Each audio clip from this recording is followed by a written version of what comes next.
Bueno, buenas noches y hoy vamos a estudiar la catequesis 6, que también trata sobre el capítulo 2 del Génesis, ¿no? Bueno, recordamos que la semana pasada vimos el tema de la soledad, ¿no? Que pues basado en Génesis 2:18, que se propone la tesis teológica es que no es bueno que los seres humanos vivamos solos. Y de ahí pues la invitación a la construcción de pareja, ¿no? Porque la respuesta de Dios a la soledad del hombre no es la compañía animal, ¿sí? Ni siquiera los hijos, sino la pareja, ¿no? Que fue nuestro tema de hace 8 días. Ah, bueno, yo quisiera hacer una corrección de algo que dije. Es algo sencillo, pero ¿cómo se llama? Una fe de ratas, ¿no? Eh, cuando dije los de los ermitaños o los monjes que viven apartados del mundo y en soledad, ¿no? Y les dije que esa costumbre, pues obviamente nació en el budismo, sí, y la asumió la iglesia cristiana, pero que los monjes pues no viven totalmente en soledad, ¿no? Porque viven en un colectivo, viven en un colectivo de 8, 10 o más monjes, ¿no? O sea que en el fondo no es una vida solitaria.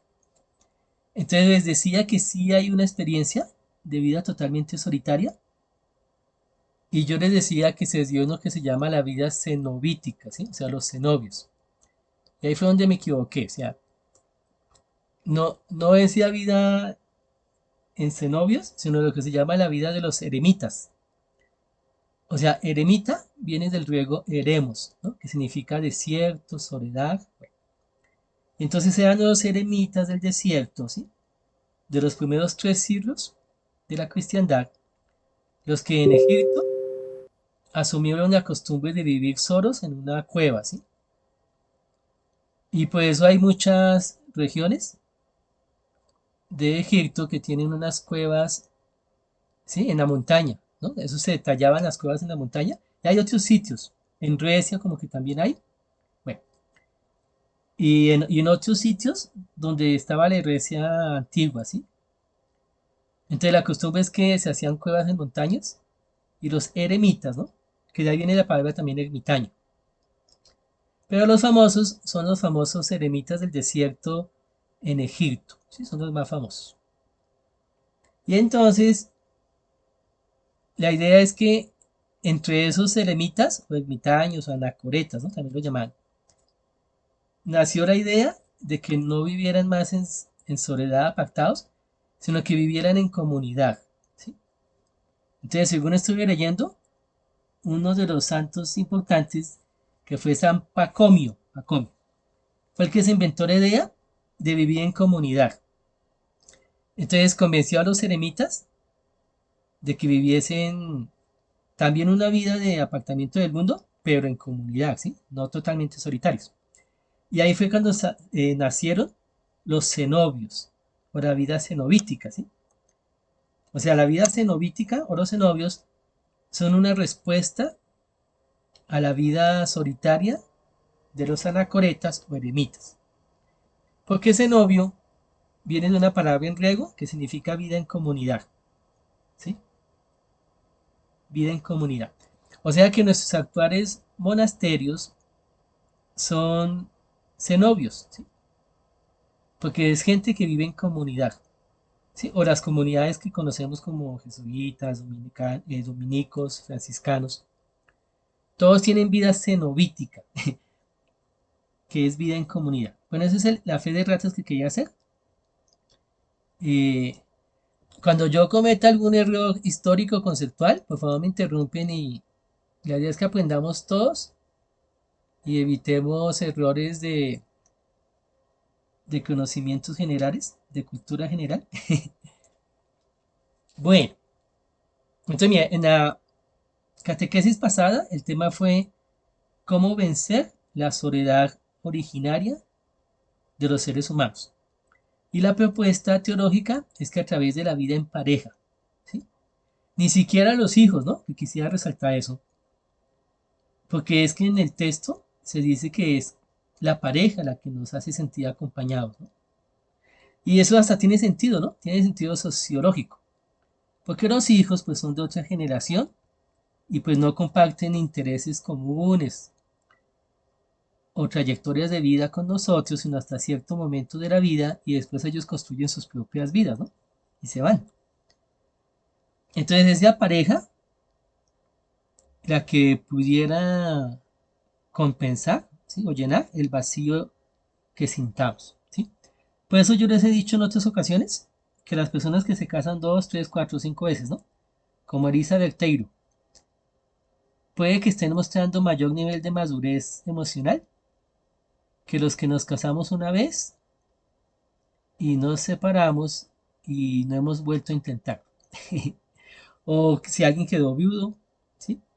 La idea es que hay que tener la madurez emocional y la valentía y el coraje, ¿sí? De volver a intentar otra vez, así no haya funcionado la primera vez, ¿sí? Entonces les invito a todos ustedes que Dios nos ayude y nos dé la valentía y la fuerza de volverlo a intentar, ¿sí? Porque lo que Dios nos aconseja es la vida en pareja, no la vida sola, ¿sí? Y bueno, el mundo moderno, ahí hay un conflicto, ¿no? El mundo moderno facilita la vida en soledad. Entonces, si uno ya se siente cómodo, ahí hay un problema, porque es que la vida antigua, digamos, no facilitaba la vida en soledad, ¿sí? En cambio, la vida actual sí. Bueno, por eso es que estos temas, que aunque se llame teología del cuerpo, pues también se podría llamar teología del matrimonio o teología de la sexualidad. O sea, son temas que tienen todos que ver con, como con una misma temática, ¿no? Que es la vida en pareja, que implica pues la sexualidad y pues obviamente el buen uso del cuerpo. Bueno, entonces aquí estamos ante la catequesis 6, ¿no? Y bueno, es una reflexión pequeña. A veces el Papa hace reflexiones más amplias y esta es pequeña, ¿sí? Bueno, bueno, recordemos que no es que lo escriba el Papa, ¿no? Todos los escritos de los papas son escritos de sus colaboradores, que son teólogos, profesionales en ciencias sociales, hasta en ciencias físicas, ¿no? Naturales. O sea, el Vaticano tiene un equipo de intelectuales de lo más prestigioso, ¿sí? Del mundo. De verdad se los digo, ¿no? La gente que a veces no entiende qué es el Vaticano. El Vaticano es toda una institución muy bien fundamentada, ¿no? Y cualquier encíclica de los papas, del magisterio que llamamos, o cualquier documento de la iglesia oficial, pues ha pasado por manos de intelectuales de muy alto nivel, ¿no? Bueno, entonces este texto es pequeño y el tema que trata el Papa aquí es sobre lo característico de lo humano que lo diferencia de lo animal. Y se refiere a una sola temática, ¿no? Que es que el hombre tiene autodeterminación, ¿sí? Y en esa autodeterminación de las decisiones humanas hay una característica que lo diferencia del reino animal, ¿sí? Y que lo asemeja a la divinidad, ¿sí? Entonces, de lo que trata aquí esta catequesis es demostrar la manera en que el segundo relato del Génesis también predica la imagen y semejanza con Dios, pero ya no basada en los mismos criterios del capítulo 1 de Génesis, sino en otros criterios. Bueno, entonces uno de los criterios es cuando Dios le dice a Adán y Eva, a Adán, ¿no? Exactamente, que puede comer de todos los frutos del jardín del Edén, menos del árbol de la ciencia del bien y del mal. Entonces, en esa invitación que hace Dios al hombre de abstenerse, ¿no? De algo, el Papa aquí nos muestra cómo en tal invitación Dios está asumiendo la libre autodeterminación de los seres humanos. Porque cuando el Papa le dice a Adán, ¿cierto? que puede cultivar y guardar el jardín y comer de todo árbol, pero que se abstenga de comer de uno, ¿sí? Es porque Dios está reconociendo la libertad humana, ¿cierto? El libre albedrío. Bueno, vamos a ver que ese temita, como está conectado más con el capítulo 3 de Génesis, ¿no? Y si ustedes se dan cuenta, bueno, eso es lo que llamamos en exégesis una interpolación, que es que dentro de un texto a veces se interpolan comentarios recientes. Entonces, evidentemente ustedes se van a dar cuenta que ese texto de cuando Dios dice, pero no comas del árbol que está en el medio del huerto del bien y del mal. A ver, estaba buscando aquí dónde es que está. Ese texto está en el verso 16 y 17. O sea, Génesis 2, 16 y 17, evidentemente es una interpolación en el capítulo 2. O sea que originariamente no pertenecía a ese capítulo, pero después un autor posterior, como para ir introduciendo el capítulo 3, ¿no? Entonces introduce estos versos en el capítulo 2. ¿Y por qué sabemos que es interpolación? Porque mira, si usted saca esos versos del capítulo 2, o sea, en sus Biblias, tachen versos 16 y 17. Van a ver que la conexión narrativa entre el verso 15 y el verso 18 de Génesis 2 se mantiene. O sea, precisamente el verso 16 y 17 rompe la conexión del relato, ¿sí? O sea, se sabe que es una interpolación, ¿sí? Porque si usted ve el verso 15 y se salta el verso 18 del Génesis 2, se sigue el mismo hilo narrativo. Bueno, por eso es que creo que este verso hay que explicarlo cuando lleguemos al capítulo 3 de Génesis y no aquí en el capítulo 2, ¿sí? Entonces mis comentarios retoman el tema del Papa, que es qué es aquello que nos hace diferentes a los animales, ¿no? Y qué es aquello que por ser nosotros diferentes a los animales nos asemeja a Dios. Entonces, pues no sé por qué el Papa no lo asume, o los asistentes del Papa, porque en el capítulo 2 hay tres referentes muy explícitos de lo que nos constituye como seres humanos distintos al reino animal y semejantes a Dios, ¿no? No sé por qué aquí en esta catequesis no se asumen esos tres criterios que yo les voy a mostrar. Bueno, si es que de pronto más adelante el Papa los asume en otras catequesis, ¿no? Pero bueno, como están aquí en el capítulo 2, entonces yo sí los hice aquí explícitos en mi comentario.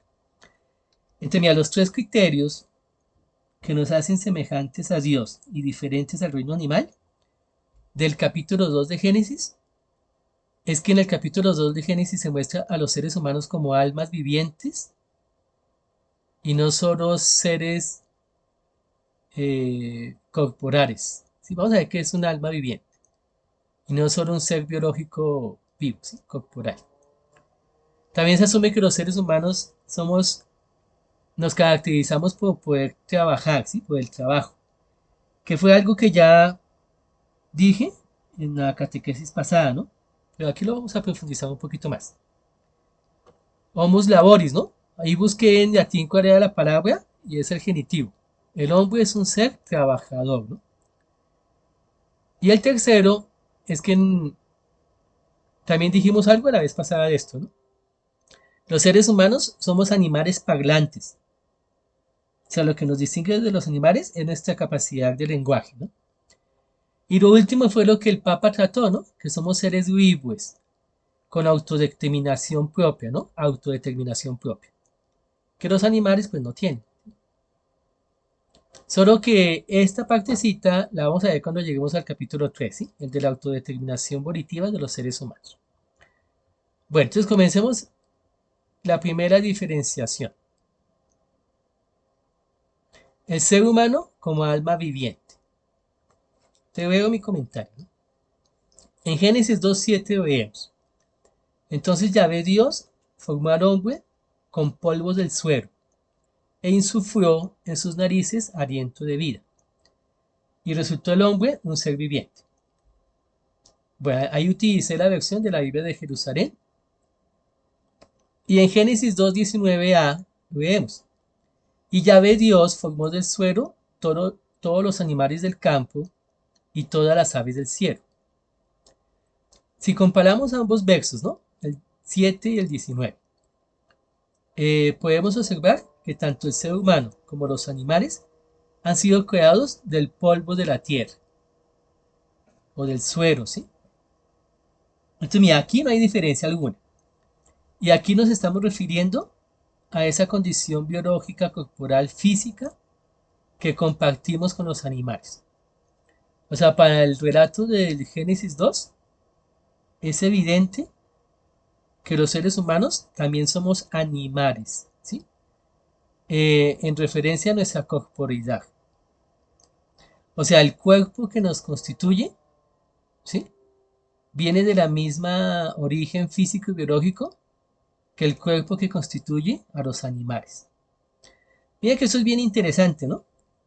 Porque en algún tipo de mitología, ¿sí? Podría enseñarse que es que la corporidad humana es distinta a la corporidad animal, distinta en esencia, ¿no? Y aunque pues sabemos por la ciencia biológica actual, ¿sí? Bueno, o por la teoría de la evolución de las especies que no es así, se podría asumir que sí, ¿no?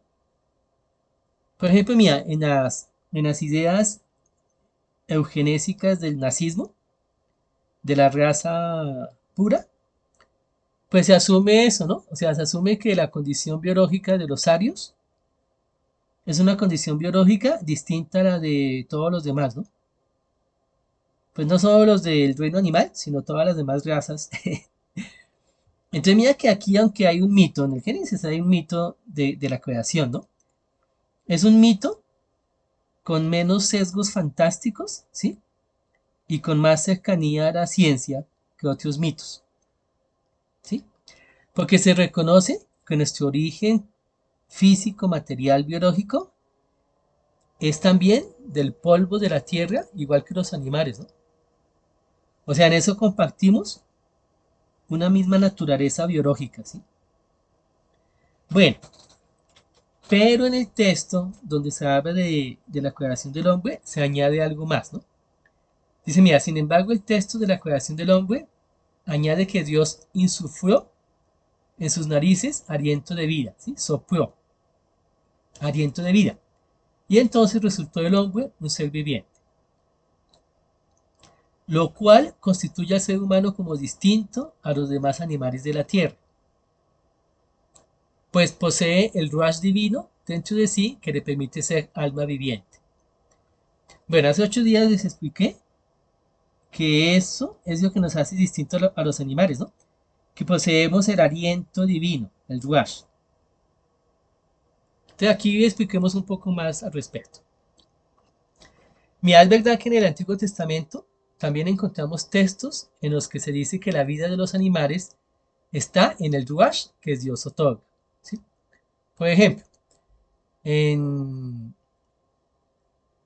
en Génesis 16, Génesis 6:17.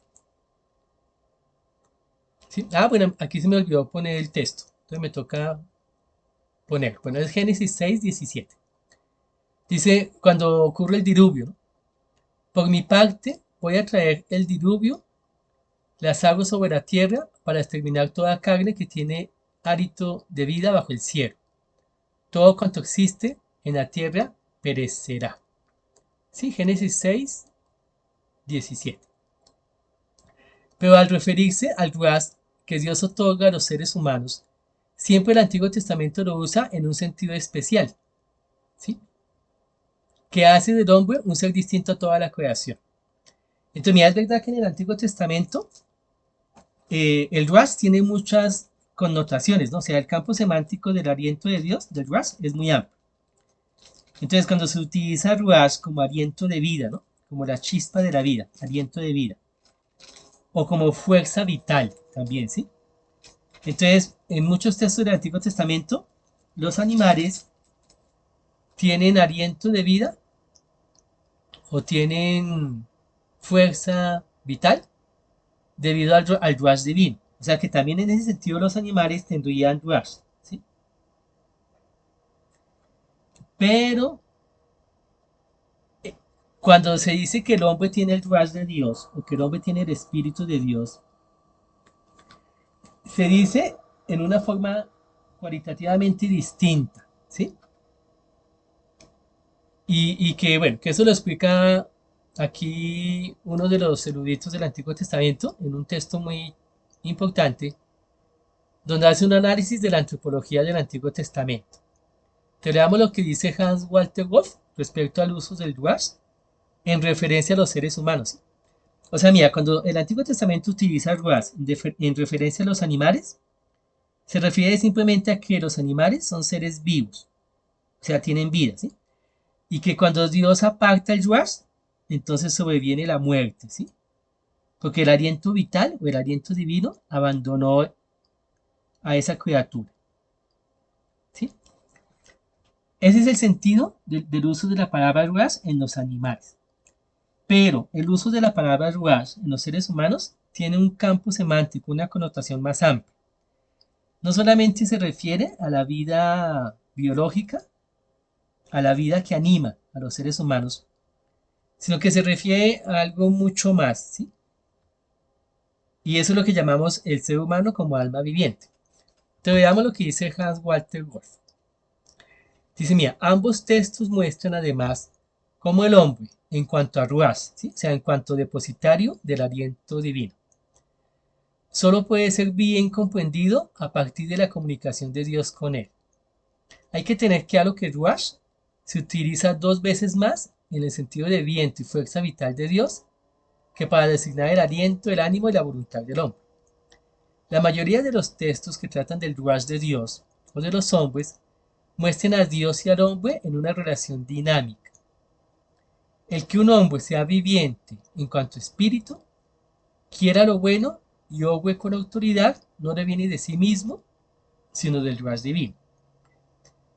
Bueno, entonces mira, aquí les cuento un chisme hermenéutico, ¿sí? Bueno, sí, teológico, hermenéutico, de interpretación del texto bíblico. Mira, no es posible hacer lo que se llaman estudios temáticos en la Biblia. ¿Qué es un estudio temático? Un estudio temático es cuando usted coge un tema y lo trata de analizar en todo el texto bíblico, o sea, de Génesis a Apocalipsis. ¿Por qué esos estudios no son posibles? Porque mira, porque el campo de enunciación de un término en un autor es distinto al uso de ese mismo término en otro autor, ¿sí? Entonces, mira, la forma en que utiliza el Pentateuco el concepto Ruach puede ser muy distinto a la forma en que lo utiliza el autor de los Salmos, ¿sí? El mismo concepto, o los profetas, ¿sí? Entonces, cuando alguien coge un término y le hace toda una trayectoria en el texto bíblico, está cayendo en una falacia hermenéutica, que es no entender que el significado de ese término cambia a medida que tenemos autores distintos. A no ser que lo muestre, ¿no? Obviamente si lo que hace es mostrar que si hay un cambio semántico, ahí sí estaría haciendo un buen estudio. Pero la mayoría de los estudios temáticos que se hacen de la Biblia, ¿no? Que cogen un tema, por ejemplo el tema de la paz, ¿no? El charón, o otros temas, ¿no? Aún en el Nuevo Testamento, y en el Nuevo Testamento, el concepto del reino de Dios que utiliza Jesús y el concepto del reino de Dios que utiliza San Pablo tienen dos sentidos distintos. Imagínense en el Nuevo Testamento mismo. Bueno, entonces por eso es que aquí lo que nos interesa es cómo está utilizando el concepto de Ruach el autor de Génesis 2, ¿sí? Puede que Ruach se utilice distinto en otras partes del Antiguo Testamento, pero aquí en Génesis 2, cuando el autor dice que Dios sopló aliento de vida, aliento es la palabra que traduce Ruach, ¿no? Aliento, también se puede decir viento, soplo, ¿sí? Cuando el autor de Génesis 2 dice que Dios sopló aliento de vida en Adán, lo está usando de una manera cualitativamente distinta para mostrar que el humano no es como los animales. Porque los animales solamente fueron hechos del polvo de la tierra. En cambio, los seres humanos, además de ser hechos del polvo de la tierra, tienen o son receptáculos del ruach, del aliento divino. Y por eso es que el humano se constituye alma viviente. ¿Sí? O sea, el humano es alma viviente, no porque haya sido hecho del polvo de la tierra, sino porque Dios sopló en él el aliento divino, ¿sí? El ruach. Y de ahí me viene al hombre cualidades que son cualitativamente distintas a las cualidades animales, ¿sí? A los que tienen los animales. Mira, por lo tanto, en Génesis 2.7 tenemos el reconocimiento por parte de los escritores de nuestro relato que los seres humanos tienen una composición dual, pues son polvos de la tierra y al mismo tiempo aliento divino. Entonces, mira, ¿de dónde vienen esas ideas, ¿sí?, antiguas de que los hombres o los seres humanos tenemos alma, ¿sí?, o espíritu, bueno, o como se llame, ¿sí? Puede tener mucha terminología, que nos hace distintos al reino animal, ¿sí? Y que por eso tenemos vida eterna, ¿sí? Entonces, mira, aquí está la comprensión veterotestamentaria de esa idea antigua. Esa es una idea muy antigua, ¿no? Que no nace con la cristiandad ni con el judaísmo, ¿no? Que ya estaba en la India, ¿sí? Miles de años antes. Que es que es la idea de que la esencia de la naturaleza humana no se reduce a la corporidad. O sea, mira, en todas las religiones del mundo ha existido la idea antropológica, ¿no? De que la constitución del humano, además de lo material y físico, eh, lo constituye una parte espiritual, no material, inmortal, eterna, espiritual, ¿sí? Como se llama. Entonces, aquí está la propuesta del Antiguo Testamento refiriéndose a lo mismo, ¿no? Dentro de los seres humanos hay un componente, un constituyente, que le viene de parte de Dios. O sea, no le viene del polvo de la tierra. Esa parte que le viene de parte de Dios es el espíritu, el ruach, ¿sí? Y eso es lo que nos hace diferentes. Y desde esta antropología es que se puede comenzar a construir el discurso salvífico, ¿sí? Soteriológico, se dice en teología. ¿De qué es lo que se salva en el ser humano? O sea, mira, todos los humanos, igual que los animales, volveremos al polvo porque del polvo fuimos tomados, ¿no? Tal como dice la frase que se reza cada miércoles de ceniza, ¿no? Hace 8 días, ¿no? Fue miércoles de ceniza, ¿no? Y la frase que el sacerdote recita cuando te pone la ceniza en la frente, ¿no? Dice, polvo eres y al polvo has de volver. Claro, porque nosotros fuimos tomados del polvo en nuestra constitución física. Pero como también Dios sopló en nosotros aliento divino, Ruach. Entonces, cuando el polvo que nos compone el cuerpo físico vuelva a la tierra, o sea, cuando muramos, ¿no? Biológicamente, los creyentes creemos que hay una parte de nosotros que es no material, ¿sí? Que es espiritual, o como se le denomine, el cuerpo sutil, ¿no? Dirían en la India. O el cuerpo inmortal, dirían en el taoísmo. O el cuerpo diamantino, dirían en el budismo mahayana. O el cuerpo de luz, diría el islamismo sufi islámico, el cuerpo de luz. O el cuerpo de bienaventuranza, ¿no? También diría la India. Además de cuerpo sutil, también podría decir cuerpo de bienaventuranza. Bueno, distintas terminologías para designar una misma antropología. Mira, en contraste con la antropología científica actual, que dice que la composición del humano es simplemente el cuerpo biológico, ¿no? Que nace y que algún día morirá y desaparecerá. Todas las religiones del mundo, todas, asumen que los humanos tenemos un alma inmortal. Tenemos algo que no nos viene del polvo de la tierra, sino que nos viene de Dios mismo, de la divinidad misma, ¿sí?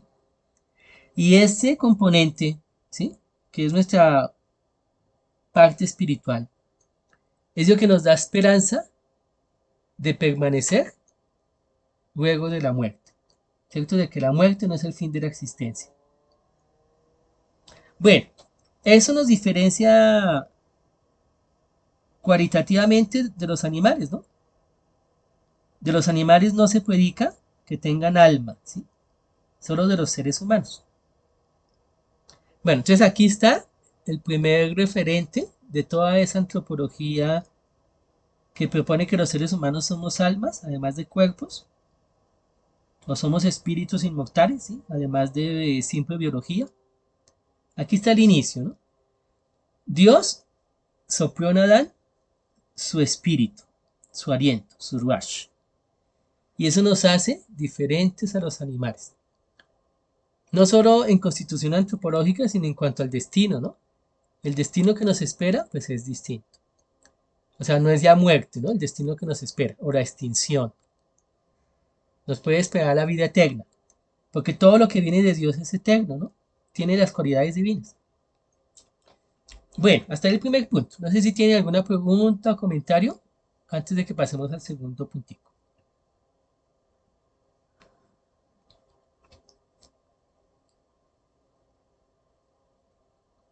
Bueno, entonces sigamos a la segunda característica. Mira, la segunda característica que nos distingue a los seres humanos de los animales es que los seres humanos somos o tenemos la capacidad de trabajar, ¿sí? Y van a ver que este es un tema muy, muy importante.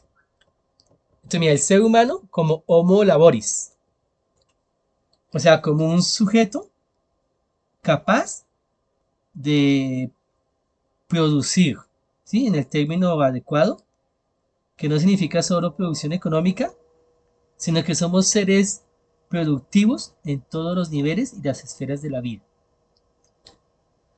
Entonces veamos el comentario. De otra parte, también se distingue el ser humano de los animales en que solo el hombre está en capacidad de cuidar y cultivar la tierra. Así vemos en Génesis 2:15. Tomó pues Yahvé Elohim al hombre y le puso en el jardín de Edén para que lo cultivase y guardase. En otras palabras, solo los seres humanos tienen la capacidad de elaborar o trabajar la tierra. Los animales sí disponen de la tierra, pero como quienes ya explotan y se benefician de ella. Pero los seres humanos, además de tal función utilitarista de beneficio y explotación, están en capacidad de administrar la tierra como cuidadores de la misma, y más aún como co-creadores de la tierra por medio de técnicas como la horticultura y la agricultura. Pero aquí llegamos a un tema muy, muy importante, ¿no? Mira que, bueno, la antropología y la filosofía se han dedicado a tratar de identificar qué nos hace diferentes de los animales, ¿no? Y pues han habido muchas respuestas al respecto y algunas siguen de pie y otras pues ya no tanto. Entonces, mira, la primera respuesta de lo que nos hacía diferente a los animales viene de la filosofía, ¿no? Que según la filosofía, en palabras de Aristóteles, exactamente lo que nos hace diferente a los animales es el uso de la razón, ¿no? Nosotros tenemos un uso racional que los animales no tienen. Bueno, esto sigue siendo cierto a pesar de algunas objeciones, ¿no?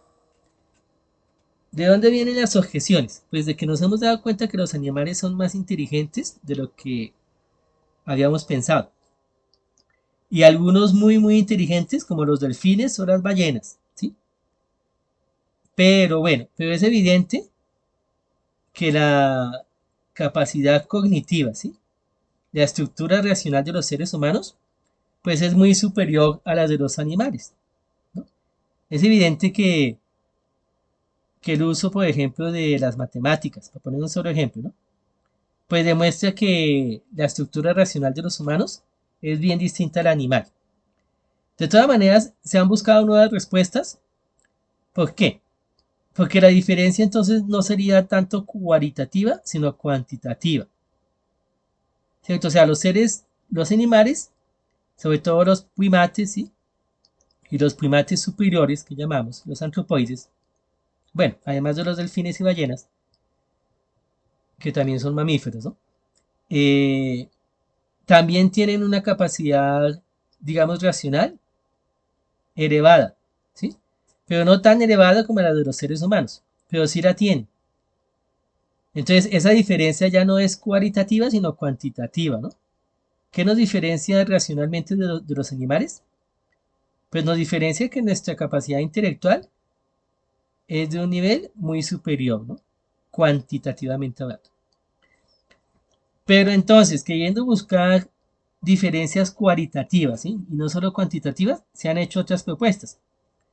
Pero otra propuesta es la capacidad de construcción tecnológica, de tecnología o el uso de herramientas, que también tiene obviamente que ver con la capacidad cognitiva, ¿no? Pero se habla del uso de herramientas. Y pues claro, mira, el uso de herramientas en los seres humanos es también muy elevado, ¿no? Que es lo que llamamos hoy en día la técnica o la tecnología.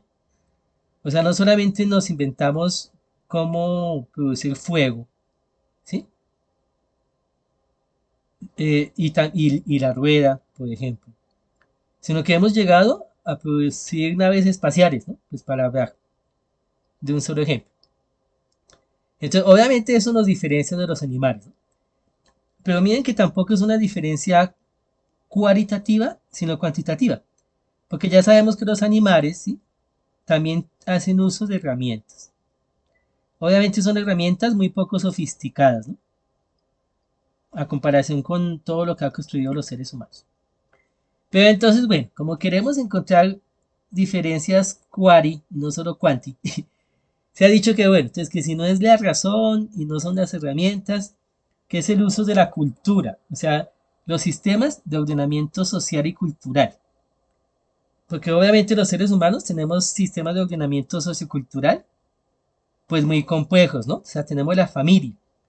Por ejemplo, mira, los animales no tienen familia. Los animales tienen descendientes que son crías hasta que llegan a la mayoría de edad. Bueno, hasta que llegan al... No, qué pena, mayoría de edad no. Hasta que llegan al desarrollo sexual, ¿no? Y esas crías de los animales que llegan al desarrollo sexual ya no son vistas como crías, sino como adultos, ¿sí? Y por eso los animales no tienen familia. Pero a ver, les pongo un ejemplo para darme a entender. Entre los animales no existe el incesto, porque un macho adulto puede acceder a su hija hembra después de que ésta se desarrolla sexualmente. O sea, las crías solamente son asumidas como crías mientras que están en la infancia, ¿sí? En cambio, los adultos humanos, aunque las crías hembras maduren sexualmente, tenemos algo que es el tabú del incesto. Y el tabú del incesto, que es una construcción sociocultural, nos enseña que no está permitido el acceso sexual a las hijas, ¿sí?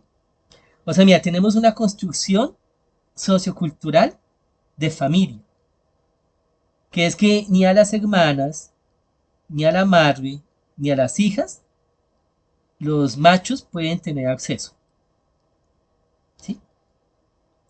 Pero esa no es una cuestión simplemente biológica, ¿sí?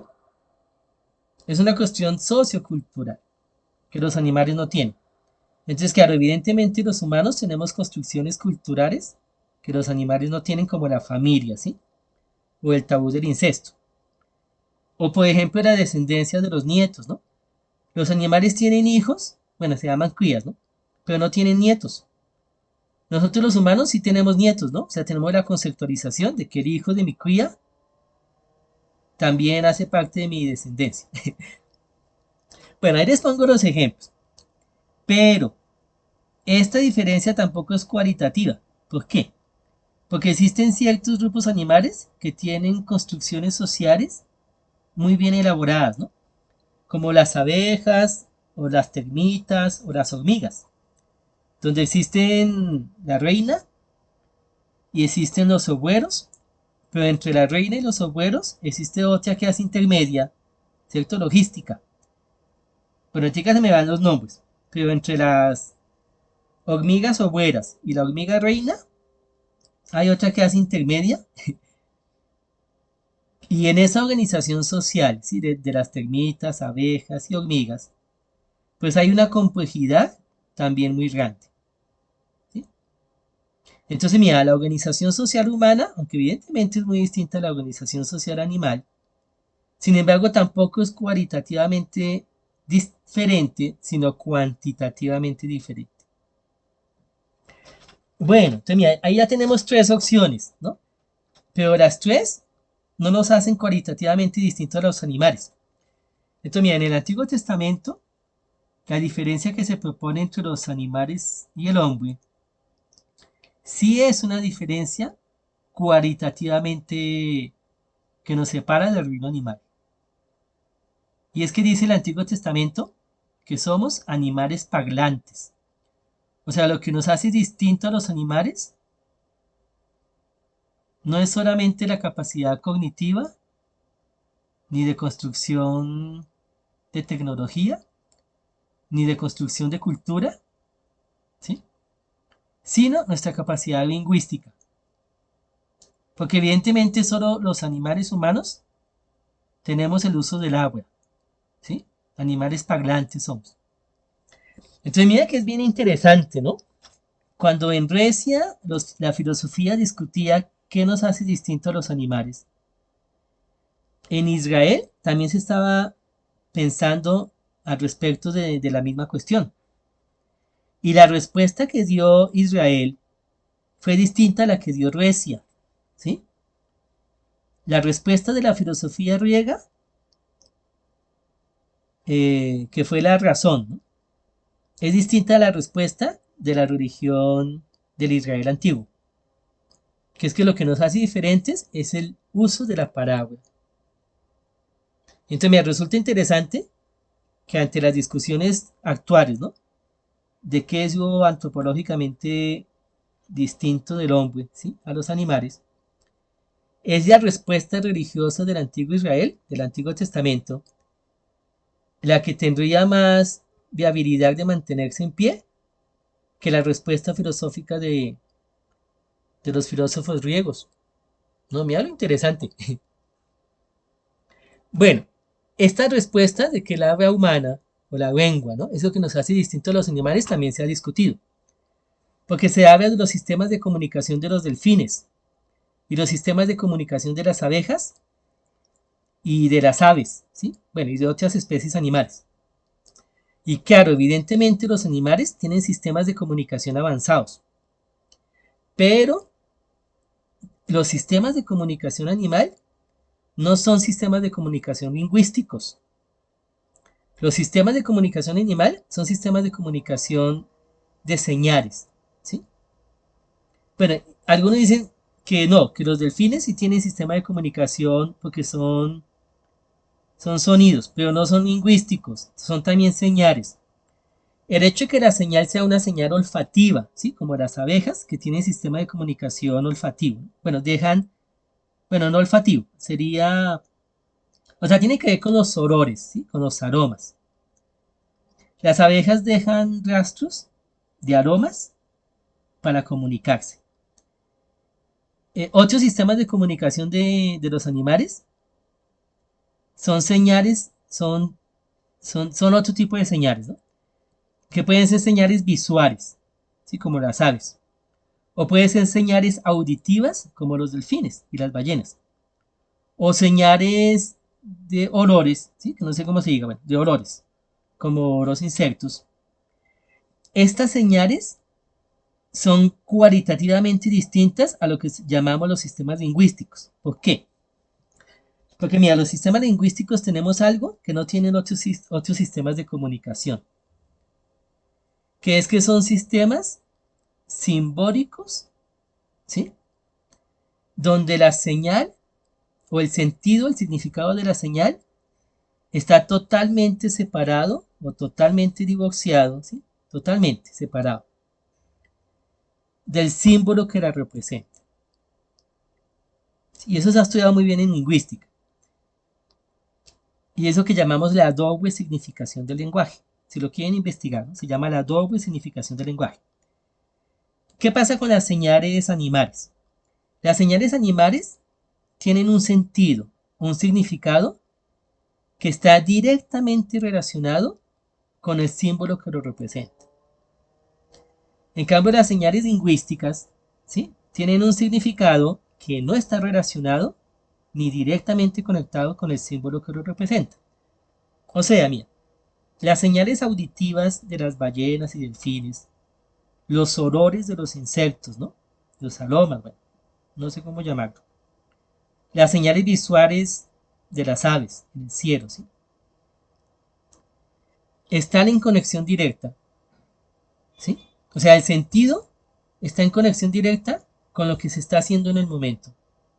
O sea, con el olor que se está expeliendo afuera, con la figura que se está formando en el aire, o con el sonido que está emitiendo la ballena o el delfín. ¿Qué no ocurre con el lenguaje humano? Y venga, les pongo el ejemplo. O sea, cuando nosotros decimos, por ejemplo, ahí está el árbol, ahí está el caballo. Y entonces un niño mira hacia donde se está señalando el árbol o el caballo. El sentido de esa frase, el sentido no está en relación directa. Mira lo interesante. Póngame el acto que va para aquí. El sentido de la frase no está en relación directa con el sonido, ¿sí? O con la grafía que yo estoy emitiendo respecto al referente externo. Y eso es lo que llamamos la separación del lenguaje, del significado del lenguaje, del referente al que está remitiendo.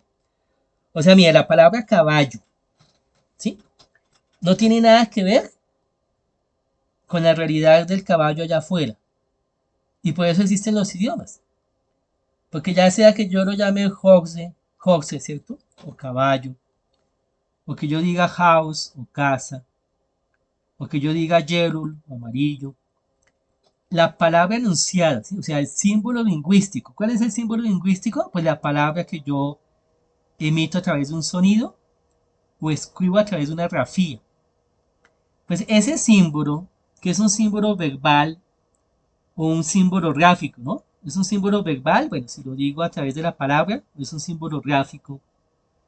Si lo digo a través de la escritura, ese símbolo lingüístico, ya sea oral o escrito, no tiene relación ninguna con el significado al que se refiere. O sea, el símbolo lingüístico es totalmente convencional. Es una convención social. ¿Sí?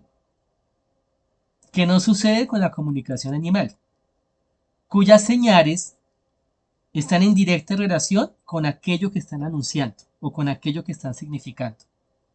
¿Sí? O sea, cuando las aves del cielo hacen una figura, esa figura está en relación directa con el mensaje que quieren expresar. ¿Sí? ¿Sí me voy a entender? Bueno, eso lo explica de otra manera un famoso filósofo del lenguaje, que es Charles Peirce, ¿sí?, cuando él explica la diferencia entre signo, señal y símbolo. Mira, signo, señal y símbolo. Entonces, mira, el lenguaje animal, que no debe llamarse lenguaje, porque es que ahí es donde está el problema del uso de los términos. La comunicación animal, porque no es lenguaje. El único que tiene lenguaje es el animal humano. Entonces, mira, la comunicación animal, ¿sí?, que se transmite a través de signos y tal vez señales. Había que investigar. No se transmite a través de símbolos. No es simbólica. En cambio, el lenguaje humano, ¿sí?, que sí es totalmente lenguaje, y por eso es un tipo de comunicación mucho más avanzada, no usa, ¿sí?, de signos y señales, sino de símbolos. Y los símbolos son una construcción convencional, ¿sí? Bueno, por eso podemos asegurar con total certeza, ¿sí?, argumentativa, que el lenguaje humano es una cualidad de los humanos que lo hace cualitativamente diferente a cualquier tipo de animal o a cualquier tipo de comunicación animal. ¿Sí? Por eso es muy sorprendente que aquí en el texto bíblico, bueno, ya les di la explicación desde la lingüística del asunto. Por eso es muy sorprendente que en un texto que tiene más o menos, bueno, tiene más de 2500 años. ¿Sí? Ese texto es como del siglo octavo antes de Cristo, capítulos 2, o viene de tradiciones antiguas, ¿no? O del siglo sexto, ponga el siglo sexto, siglo octavo antes de Cristo. Un texto que tiene 2800, 2600, 2500 años. Ya había identificado, ¿sí? Ya se había percatado, ¿sí? Que lo que realmente nos hace humanos, ¿sí? Es nuestra capacidad comunicativa del lenguaje, es la palabra, el uso del lenguaje. Entonces, me veo el comentario ya con esta explicación lingüística para que se den cuenta todo el sentido que tiene el asunto. Ah, bueno, eso nos conecta, qué pena, me fui con el tercer criterio. Pues que como estábamos hablando de lo que nos hace distinto a los animales, qué pena, me fui con el tercer criterio. Entonces, mira, vamos a saltarnos el segundo. Ah, bueno, acabemos de explicar el segundo. Y ya les expliqué, ya les introduje totalmente el tercero. Qué pena que ahí me fui. Entonces, mira, en otras palabras, vamos con el segundo, ¿no? Solo los seres humanos tenemos la capacidad de trabajar. Entonces, claro que los animales pueden hacer uso de la tierra, ¿sí? Pero el uso que hacen de la tierra es un uso plenamente utilitarista de explotación. Nosotros los humanos hacemos un uso de la tierra totalmente distinto. Porque además de que explotamos la tierra, ¿sí? Además de que hacemos un uso útil, utilitarista de la tierra, podemos tener un cuidado de la tierra, ¿sí? Entonces, por eso digo en el comentario, los seres humanos, además de tal función utilitarista de beneficio y de explotación, están en la capacidad de administrar la tierra como cuidadores de la misma, y más aún como co-creadores de la tierra por medio de técnicas como la horticultura y la agricultura. Bueno, se trata aquí de todo un tema que requiere mucha más explicación. O sea, el ser humano como Homo laboris, lo cual el Papa Juan Pablo II desarrolla con mucho más detalle en su encíclica Laboris Exercens, en cuya introducción leemos. Bueno, entonces la idea es que este tema lo va a tratar con más detalle el Papa en otras catequesis posteriores, cuando se habla del castigo, de que Dios castigó la tierra para que produjese espinos y cardos, ¿cierto? Y que con el sudor de la fuente Adán tenía que trabajar la tierra. Entonces, como eso se va a tratar más adelante, aquí solamente hago un comentario pequeño al respecto, que es el siguiente.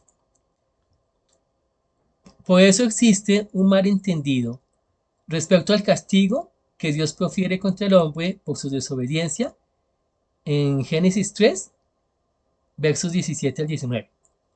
No significa que el trabajo sea una maldición, como muchos asumen hoy en día, en sus críticas no ilustradas al texto bíblico, sino que precisamente en su condición caída de alejamiento de Dios, la relación del hombre con la tierra sufre un cambio radical, que ya no es de cuidado amoroso, sino de lucha competitiva. Más adelante volveremos sobre este tema en otra catequesis. Sí, bueno, entonces, este tema es muy importante, ¿no? La capacidad laboral de los seres humanos, o sea, la capacidad de productividad, ¿sí? De trabajo, es algo que los animales no tienen. O sea, los animales no trabajan la tierra, los animales no almacenan, ¿sí? Los animales no cultivan, ¿sí? Los animales solamente explotan la tierra, ¿sí? Los humanos tenemos una relación con la tierra que es una relación de productividad y por lo tanto de cuidado y digamos de interacción, ¿sí? Que no es solamente de explotación. Bueno, esto, que es un tema tan importante, en la encíclica del Papa Laboris Exercens se puede profundizar mucho más, ¿sí? Yo aquí cito la introducción, me permito leer solamente el párrafo final de la introducción. Dice, el trabajo es una de las características que distinguen al hombre del resto de las criaturas, cuya actividad relacionada con el mantenimiento de la vida no puede llamarse trabajo. Entonces, mira, también los animales tienen estrategias de sobrevivencia y de subsistencia, ¿cierto? Pero las labores que ejecutan para su subsistencia no pueden llamarse trabajo, ¿sí? Solamente el animal humano trabaja. Y bueno, y aquí hay que decir algo de qué significa el trabajo. Entonces, cuando lo veamos después, con más detalle, y el Papa también después lo va a explicar con más detalle. El trabajo humano tiene ciertas características, ¿no? Por eso no todo puede llamarse trabajo humano. Por eso, mira, les digo algo aquí con respecto a los usos que a veces quiere hacer las ciencias sociales de ciertos oficios o actividades y no hacen un uso legítimo de la palabra trabajo, ¿no? Por ejemplo, cuando se dice que la prostitución no puede llamarse a las que ejercen la prostitución prostitutas, sino trabajadoras sexuales. Mira, eso de verdad es un uso ilegítimo y totalmente, digamos, falaz del término trabajo. Porque obviamente la prostitución no es un trabajo.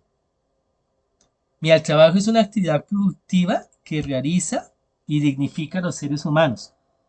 Y como la prostitución no es una actividad que realice, ¿sí? Ni dignifique a la persona que lo ejecuta, pues no puede llamarse a eso trabajo. Sí, bueno, cuando después más adelante en las otras catequesis, cuando veamos este tema con más profundidad, ahí les voy a citar en mis comentarios eh, cómo es que Marx, ¿sí? Define el concepto de trabajo. Y de acuerdo a la definición marxista del concepto de trabajo, obviamente ni la prostitución, pero ni el trabajo capitalista, ¿sí? Es trabajo. Entonces ahí vamos a ver por qué el capitalismo no promueve el trabajo dignificante que realiza, o sea, que planifica, ¿no? Realiza en el término de planificar a los seres humanos. Porque la actividad laboral capitalista, ¿sí? La actividad del capitalismo, ¿sí? Eh, aliena completamente al hombre de su quehacer. Y por lo tanto el quehacer en una empresa ya no es trabajo, ¿sí? Porque no cumple con la condición de hacer del trabajador un sujeto productivo. Porque el trabajador asalariado capitalista, ¿sí? Del capitalismo, bueno, que ya no es trabajador, ¿sí? No es un sujeto productivo. Después les voy a mostrar por qué no es un sujeto productivo, ¿sí? Porque las labores que produce el capitalismo, que son de producción en serie, mecánicas, y que se pagan a través de un salario, entonces hacen de la labor productiva algo que ya no puede llamarse trabajo y que tampoco debería llamarse labor productiva. Bueno, eso lo explica Marx súper bien, ¿sí? En cambio, por ejemplo, el trabajo del campesino o del panadero o del sastre, ¿sí? De que hace las, pues, sí, el sastre o del zapatero, eso sí es trabajo, ¿sí? Lo vamos a ver después cuando lleguemos ahí, desde los términos marxistas, por qué sí es trabajo, eso sí es trabajo.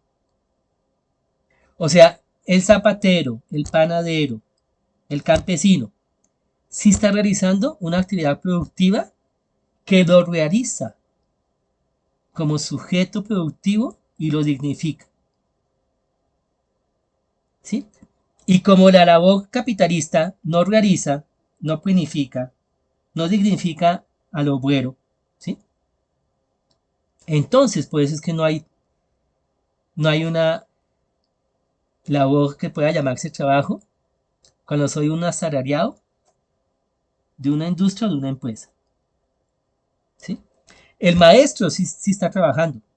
Claro, dependiendo si la lógica capitalista no se metió en el sistema educativo, donde se trata al maestro en una lógica asalariada de obrero que simplemente reproduce actividades mecánicas, ¿sí? Sin creatividad y alejado del producto de su acción. Bueno, ahí estoy diciendo los parámetros que utiliza Marx.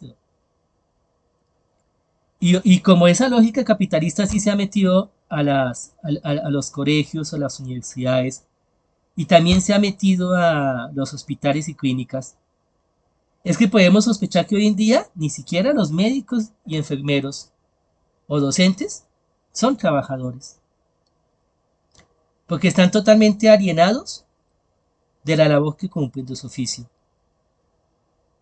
¿sí? Y por eso ya el oficio de hoy en día que uno realiza, ya no lo realiza, o sea, no lo planifica, ¿sí? Ya no es un acto de realización, sino es simplemente una actividad, ¿sí? Es una simple actividad remunerada económicamente. Pero a las actividades remuneradas económicamente no se les puede llamar trabajo, porque el trabajo tiene condiciones que van más allá de eso, que es donde yo construyo mi subjetividad humana. En cambio, en el trabajo capitalista, que no es trabajo, yo simplemente soy un objeto más de la maquinaria, que puede ser reemplazado cuando se dañe, como se reemplaza una máquina. Bueno, hasta ahí les dejo. En la encíclica del Papa, Laboris Extensis, del Papa Juan Pablo II, se profundiza mucho más esta cuestión de qué significa el trabajo como actividad que dignifica a los seres humanos y que nos constituye como seres totalmente diferentes a los animales y a las máquinas, ¿sí? Y cómo el sistema capitalista nos ha hecho máquinas y nos ha robado nuestra capacidad laboral auténtica y real, ¿sí? Por eso es que en la defensa de los trabajadores hay una apuesta teológica de reivindicación del humano, ¿sí? O sea, hasta que no recuperemos un trabajo digno, por eso decimos digno, hasta que no recuperemos el trabajo como trabajo, ¿sí? Entonces no podemos decir que estamos en condiciones laborales humanas. Bueno, y ahí está toda la discusión teológica de por qué hay que apoyar los movimientos obreros y los sindicatos y la recuperación de una labor o de un trabajo digno, ¿sí? Que no ocurre con el capitalismo. Bueno, y entonces qué pena, ahí volvemos, qué pena que yo hice ese paréntesis y me desvié del puntico del trabajo, porque el punto del trabajo lo vamos a tratar en otras catequesis, ¿no? Entonces por eso es que yo tal vez me salté tan rápido. Y entonces ya les expliqué el tercer punto. Entonces aquí lo vemos con mis comentarios, pero ya les di entonces las premisas antropológicas y lingüísticas del asunto. Mira, los seres humanos como animales parlantes, ¿sí? Animales parlantes. En Génesis 2:20a leemos: el hombre puso nombres a todos los ganados, a las aves del cielo y a todos los animales del campo. Poner nombre o designar con palabras la realidad que nos rodea es una característica básica de nuestra especie, ¿sí? No pertenece a ninguna otra especie. Bueno, a no ser que hayan especies extraterrestres inteligentes que utilicen el lenguaje, pues a ellas también. Pero al menos no a las especies animales de este planeta. En la concepción antropológica del Antiguo Testamento, no es la racionalidad, sino el uso del agua lo que distingue a los humanos de los animales. Era tan interesante esto. ¿Sí? Cuando Recia decía que era la razón, el Israel antiguo proponía que no era la razón, sino el agua, el lenguaje, lo que nos hace distintos. ¿Por qué? Mira que esto es lo interesante. Ya que en tal capacidad lingüística radica la comunicabilidad del hombre con Dios. Mira, ¿por qué es que es tan importante la palabra para el antiguo Israel? ¿Sí? Porque es que es en la palabra, o sea, la palabra es la herramienta, ¿sí? O el instrumento con el que yo me puedo comunicar con Dios, ¿sí? Y por eso es un instrumento que me asemeja a Dios, ¿sí? Y me asemeja de tal manera que mía, veamos el párrafo que sigue. Mira, de tal manera como la palabra, el uso de la palabra, ¿sí? Del lenguaje, me hace semejante a Dios. Recordemos que en el primer relato de la creación es por medio de la palabra que Dios construye el mundo. ¿Sí? ¿Sí se acuerdan? En Génesis 1, ¿no? 8 veces en los versos 3, 9, 6, 11, 14, 20, 24 y 26 aparece el término decir, ¿no? En hebreo. En este primer capítulo del Génesis, en la frase Dios dijo, para designar la acción creadora de Dios. Si nos acordamos, ¿no? Dice, y Dios dijo, sea la luz, y fuera luz. Y Dios dijo, haya espacio entre las aguas. Y Dios dijo, broten plantas de la tierra. Y Dios dijo, haya aves en los cielos y peces en las aguas. Y dijo Dios, hagamos a los animales terrestres. Bueno, mira, el autor de Génesis 1 hace del uso de la palabra el instrumento por excelencia de la creación divina. ¿Sí? Así el autor bíblico parece dar a entender que el instrumento por excelencia del acto creador de la divinidad es la palabra. ¿Sí? En Génesis 1. Es interesante entonces observar que ahora, en Génesis 12, es el hombre quien hace uso de la palabra para darle nombre a los animales. En contraste con el primer capítulo en el que la palabra es usada por Dios mismo como instrumento de creación, con la cual se resalta que es el uso del lenguaje hablado lo que nos hace diferentes de los animales y semejantes a la divinidad.